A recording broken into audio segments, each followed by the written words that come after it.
Estamos começando mais um Farofa Crítica Aperitivo. Hoje é dia 12 de novembro de 2019, terça-feira. E o assunto que nós vamos tratar hoje é o golpe na Bolívia, né, que derrubou o presidente Evo Morales, e também a libertação do presidente Lula na sexta-feira e o comício que ele realiza em São Bernardo do Campo no sábado. Esses dois eventos, eles marcam aí situações políticas muito importantes no continente latino-americano. Quero aqui apontar, né, uma ideia de que nós vivemos hoje na América Latina um conflito entre a democracia, ainda que a democracia institucional, democracia no sentido burguês, como a gente costuma falar aí, né, nessa visão, né, mais marxiana, né, da realidade, mantendo aí intactos, né, alguns instrumentos típicos da construção do Pacto Social, do Estado de Direito, etc., embora aí marcada com algumas inovações de participação popular, né, de políticas sociais, assim por diante, como aconteceu em algumas experiências democráticas em países latino-americanos, como o caso da Bolívia. Então isso é uma perspectiva. E a perspectiva neoliberal. Né? Embora o neoliberalismo ele não signifique um regime político, o que nós temos observado atualmente é que a aplicação desse receituário, né, dessa política econômica, que implica em desmonte ou retirada do papel do Estado na economia, de submissão às grandes corporações transnacionais do capital, de relativização da soberania nacional, particularmente os países da periferia do capitalismo, o neoliberalismo, particularmente na América Latina, ele tem significado a antidemocracia. E por que isso acontece? Não por conta de uma deformação moral, uma deformação política das classes dominantes latino-americanas. Isso também é evidente, mas não é só isso. É que a agenda neoliberal, à medida que vai ficando nítido para a população que ela tem uma consequência nefasta de aumento da concentração de renda, de aumento da miserabilidade da população, de retirada de direitos, e isso vai ficando muito claro, né, para a população da América Latina, essa agenda ela tem pouca densidade eleitoral, ela não tem apelo eleitoral.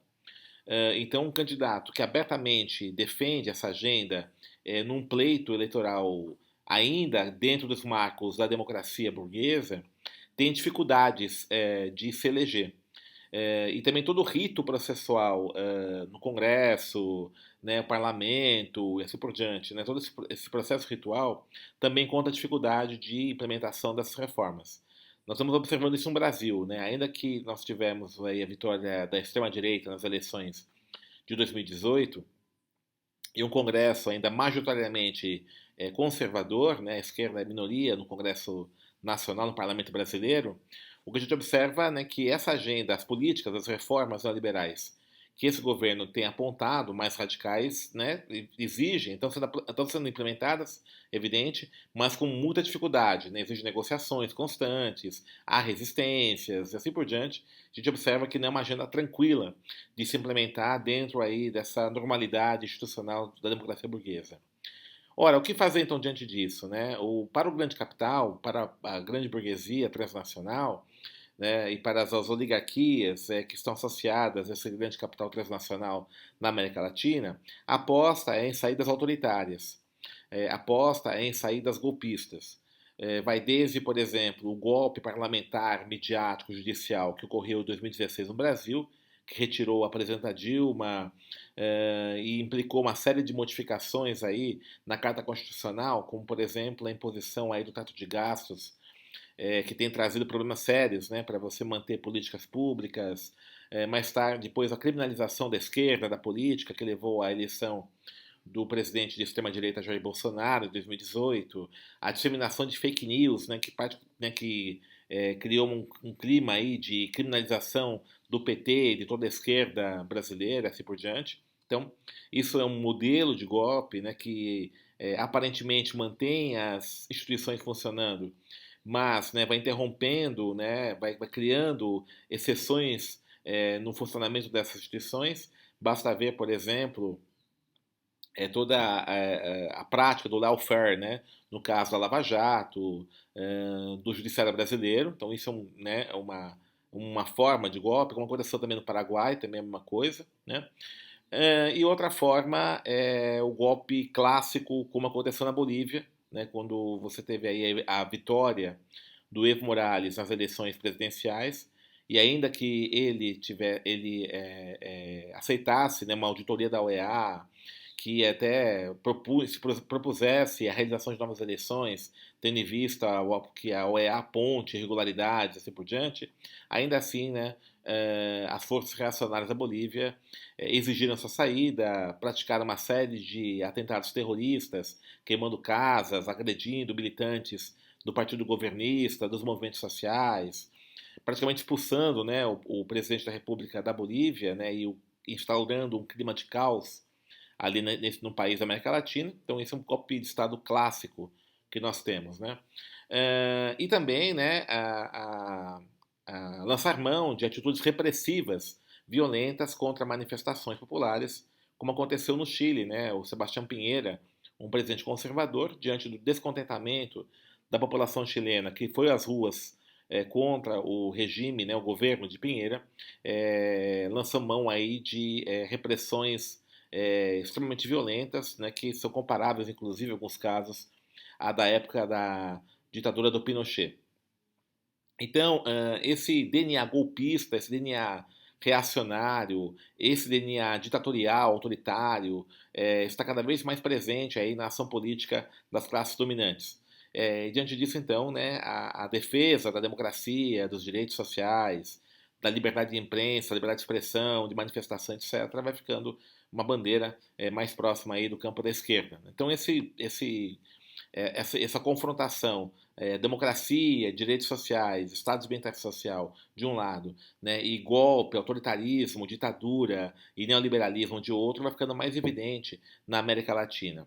Ora, o que ocorreu? A libertação do Lula, na sexta-feira passada, no dia 8, né, de novembro, após a votação do STF, né, que na verdade a votação do STF afirmou o que está na Constituição, né, que alguém será preso somente com o trânsito em julgado. Né? Mesmo assim, houve toda uma polêmica em relação a isso.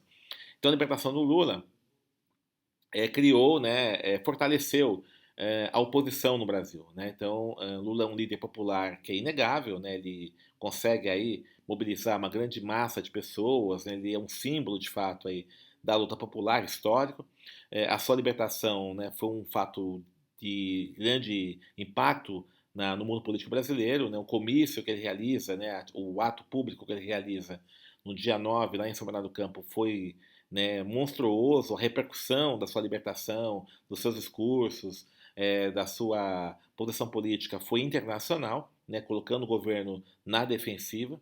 Tá? E isso tem motivado, né, os expoentes da extrema-direita a já pensar em saídas autoritárias, desde ameaçar, né, o presidente Lula com a lei de segurança nacional, que é um instrumento da ditadura militar, né, que permanece ainda hoje, né, como até mesmo ameaçar de prisão preventiva, enfim, uma série de outras medidas autoritárias para calar nessa voz que em pouco mais de 3, 4 dias aí conseguiu balançar aí, né, toda a agenda política brasileira. As manifestações, né, contra, como já disse, o governo Pinheira, né, que forçou o governo, inclusive, a convocar uma Assembleia Constituinte, a mudar a Constituição, tá, a revogar, né, algumas medidas que tinha tomado, como do aumento do transporte público, então colocou o governo numa defensiva. A vitória, né, da chapa dos Fernandes, né, na Argentina, pondo fim ao governo neoliberal do Macri, a ida ao segundo turno, né, da Frente Ampla no Uruguai, que vai disputar o segundo turno agora, venceu o primeiro turno e vai dar o segundo turno agora, com a possibilidade de vitória e manutenção da esquerda no poder. Um pouco antes, né, as rebeliões populares contra o governo de Lenin Moreno, né, que também tem se adequado ao modelo neoliberal, né, e tem sofrido um desgaste enorme, né, manifestações monstruosas no Equador também contra o seu governo. Então, diante dessa ofensiva, desse campo democrático popular, das mobilizações populares, que vão questionando esses governos que vão aí caminhando para o campo neoliberal, as forças do capital, né, aponta uma reação, né? Então a Bolívia, tendo em vista que perceberam naquele momento que é o elo mais frágil naquele momento, aposta então na saída golpista na Bolívia para travar, para, né, de fato mostrar aí, né, a força em relação, né, a essa recomposição das forças progressistas. Quero lembrar aqui que o golpe da Bolívia teve a participação aí, né, há indícios de participação, melhor dizendo, né, indícios de pessoas ligadas ao governo brasileiro, no governo do sistema brasileiro, os Estados Unidos, e é muito interessante, né, o próprio embaixador, né, o próprio diplomata Celso Amorim aponta o caráter racista dessa extrema-direita boliviana. Né? Ele comenta, né, durante o momento que ele esteve aí à frente do Ministério das Relações Exteriores no Brasil, no governo Lula, que ele teve contato, né, com setores da direita boliviana, quando houve uma tentativa de golpe um pouco antes, né, já no governo Evo Morales, que o incômodo que essas elites brasileiras, as elites bolivianas, desculpem, tinham com a presença de um indígena, né, de um Aymara, na presidência da Bolívia. Então, esse confronto racial, né, também é um elemento interessante que nos faz pensar até que ponto também, né, a questão do racismo no Brasil, o preconceito no Brasil também é um elemento importante nessa agenda política central brasileira. Então, é importante entender, né, o golpe da Bolívia como um momento, aí, uma contraofensiva das forças neoliberais, as forças conservadoras, diante da percepção de que há, né, aí uma ação, uma ofensiva das forças populares democráticas, né, a partir com a libertação do Lula, né, com a vitória, né, da chapa Fernandes, dos peronistas na Argentina, com as mobilizações populares no Chile e no Equador. Então isso é o jogo que está sendo estabelecido. E o que é importante, né, que a tendência cada vez maior é das classes dominantes apostarem nas saídas autoritárias, nas saídas golpistas de qualquer tipo, né, porque percebe que a aplicação do receituário neoliberal não é possível de se realizar a partir dentro, né, das institucionalidades democráticas burguesas, porque a população percebe que esse modelo é um modelo que concentra mais a renda, é um modelo que aumenta a miserabilidade. Então nós temos aí, né, uma semana bastante rica, bastante interessante para nós observarmos, né, e a tendência é que esses conflitos se acirrem mais. Eu queria só terminar aqui esse meu comentário, que alguns analistas têm apontado que o Brasil vai passar por um momento de radicalização política após a saída, a libertação do presidente Lula, né, com a argumentação que Lula ele cria um polo sectário do seu lado e aí, isso fortalece o sectarismo do polo de extrema-direita do Bolsonaro, dificultando uma saída de centro.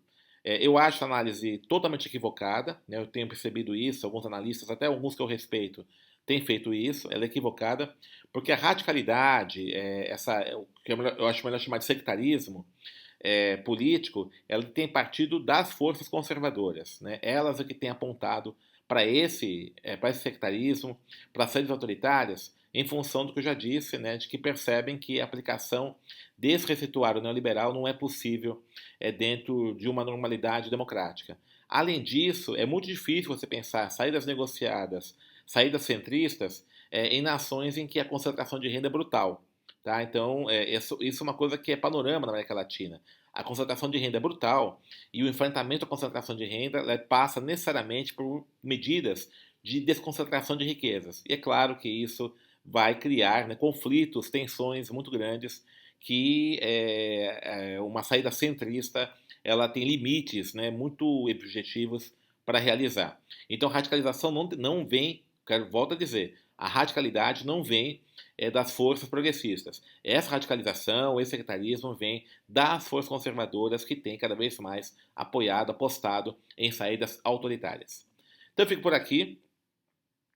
Lembro novamente para acessarem nosso canal, inscreverem no nosso canal, youtube.com/Farofa Crítica, e quinta-feira nós temos o nosso tradicional Farofa Crítica Entrevista após o meio-dia. Até a próxima!